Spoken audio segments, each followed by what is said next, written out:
안녕하세요. 오태민의 5분 경제학 20번째, 20번째 시간입니다. 자, 어, 여기 책에는 아주 장황하게 써놨는데 121페이지. 에이즈 치료약을 만약에 개발했다고 전제해보죠. 자, 어떤 연구자가 에이즈 치료약을 개발했어요. 처음에는 혼자 독립된 연구자가 신물질을 개발해가지고 세계적인 제약회사로부터 투자를 받죠. 그래서 연구팀을 이끌고 여러 가지 실험을 합니다. 처음에는 약을 만들어서 에이즈에 걸린 흰쥐한테 투입했더니 에이즈균도 죽었지만 흰쥐도 죽어요. 그 좀 개량해서 투입을 했더니 이번에는 에이즈균은 죽고 흰쥐는 죽지 않았는데 흰쥐한테 자기 몸만한 혹이 생겼단 말이죠. 이런 걸 이제 개선해서 완전히 흰쥐한테 통하는 약을 만듭니다. 그 다음 단계는 이제 임상 실험을 하는데 자원자들이 너무 많았던 거죠. 그래서 쉽게 끝나고 이제 드디어 발표를 합니다. 자, 이 책에 자세한 설명이 나와 있습니다. 그래서 에이즈 치료약을 개발해서 이 다국적 기업의 주식이 천장무지로 올라가겠죠. 에이즈를 정복했으니 이 연구팀장은 노벨 생리학상, 그 다음에 이 회사는 노벨 평화상 이런 게 예약됐는데 문제는 약값입니다. 우리 지난번에도 가격 차별화 전략에 대해서 말씀드렸는데 이 회사는 투자를 엄청나게 했기 때문에 이걸 회수하기 위해서 그 미국이나 유럽이나 아시아에서는 한 알에 200만 원 책정을 했어요. 한 알에 200만 원이라면 비싼 것 같지만 에이즈라는 죽을 병에 걸렸는데 200만 원 지불해서 낫는다면 이런 우리나라에서도 그거는 비싸다라고 인식하지 않겠죠.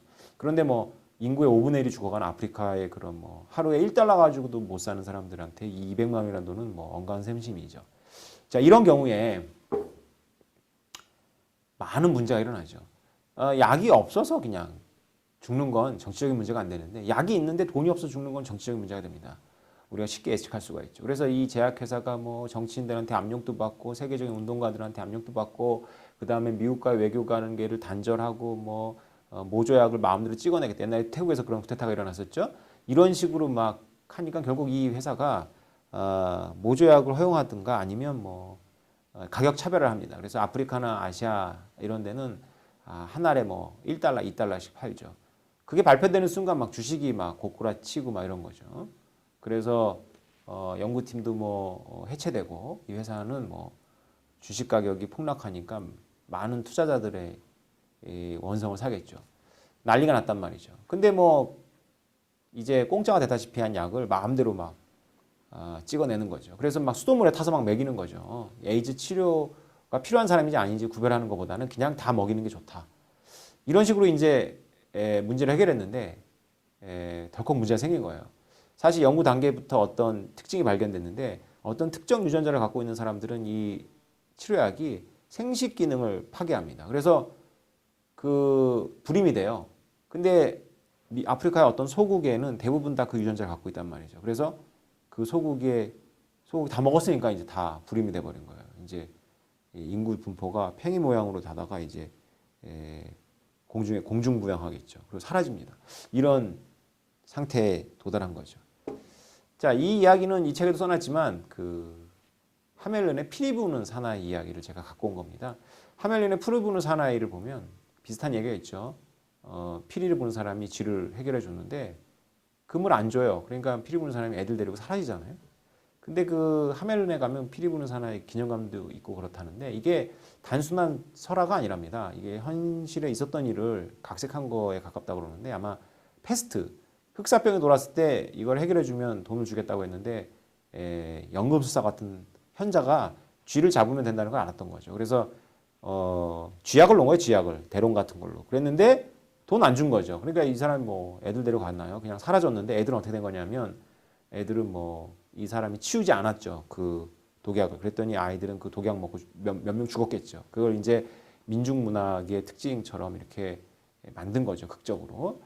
자, 이 피리 부는 사나이는 아이들 동화 중에서도 매우 독보적인데요. 바로 이 에이즈 치료약 얘기로 우리가 쉽게 바꿔서 각색할 수 있듯이 이 상인윤리, 중세 시대 때 이 상인윤리가 성장하고 있는 걸 말해줘요. 이 계약을 굉장히 중요시 여기는 그런 거잖아요. 이 지난번에 이상한 왕, 그러니까 공주 한 명을 위해서 불꽃놀이를 하는데 여러 사람한테 보여주기 싫어서 이렇게 했던 이런 이상한 편집증적인 이 왕의 이야기는 오늘날 우리가 이런 뛰어난 약을 개발하고 비싸게 팔고 있는 제약회사라든가 혹은 영화 사라든가 음반사라든가 뭐 이런 데를 바라보는 어떤 하나의 관점이기도 합니다. 그 왜 그럴까요? 이것만 설명하고 오늘 마칠게요.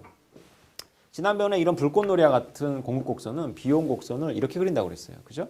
그러니까 처음에만 투자가 되고 투자되는 게 더 없습니다. 이 비용 곡선을 어디서 바라보느냐에 따라서 입장이 다르죠. 우리가 왕을 바라볼 땐 이 관점이었어요. 이 관점에서 이렇게 보면 비용이 보이나요? 비용이 안 보이죠. 그러니까 이제는 갖다 쓰면 이익인 거예요. 근데 이 관점이 있어요. 이 관점이. 이 관점에서 보면 어떤가? 이 관점에서 보면 그냥 원래 우상향하는 비용 곡선하고 똑같아요. 딱 비용이 벽에 딱 걸리죠. 이 관점은 불꽃놀이가 됐건 등대가 됐건 제약회사가 됐건 무슨 뭐 음반회사가 됐건 이거를 특별한 재화라고 취급하지 말고 일반적인 재화와 똑같이 취급해야 된다는 관점이에요. 일반적으로는 주류 경제학자들의 관점이죠. 이거를 카피 레프트, 이걸 카피 라이트라고 해요. 이 거꾸로 됐지만 이게 레프트 라이트가 되네요. 근데 어쨌건 이런 카피 레프트와 관련한 논쟁도 사실은 단순한 시차일 수 있다. 그래서 충분히 서로 마음을 열고 대화하면 지금보다는 좀 더 나은 해결책을 만들 수 있다라는 취지에서 쓴 내용입니다. 자, 오늘 여기까지 하겠습니다. 감사합니다.